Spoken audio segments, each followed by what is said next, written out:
High বন্ধুরা, কেমন আছেন? নিশ্চয়ই ভালো আছেন। আমি আর বর্ণনা রায় ভালো আছি।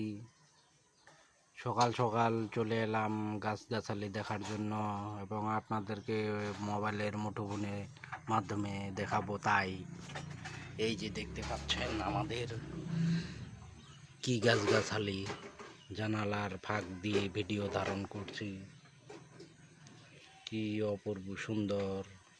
সামনে একটা রাস্তা চলে গেছে। এই যে বাড়ির পাশে আবার এই ফুলের গাছ, জবা ফুল খুব সুন্দরভাবে ফুটে রয়েছে। দেখতেই পাচ্ছেন ফুলটা, একটু জুম করে দেখানোর চেষ্টা করি। কি সুন্দর, খুব সুন্দর, অপূর্ব সুন্দর। এই যে জবা ফুলের গাছ, এই জবা ফুলের গাছ সচরাচর কোথাও থাকে না, কিন্তু দেখতে পাওয়া যায় না এই লাল জবা ফুল। তবে এই জবা ফুল খুব প্রিয়, বর্ণনার কাছে খুব ভালোবাসে। এতক্ষণের সঙ্গে থাকার জন্য ধন্যবাদ।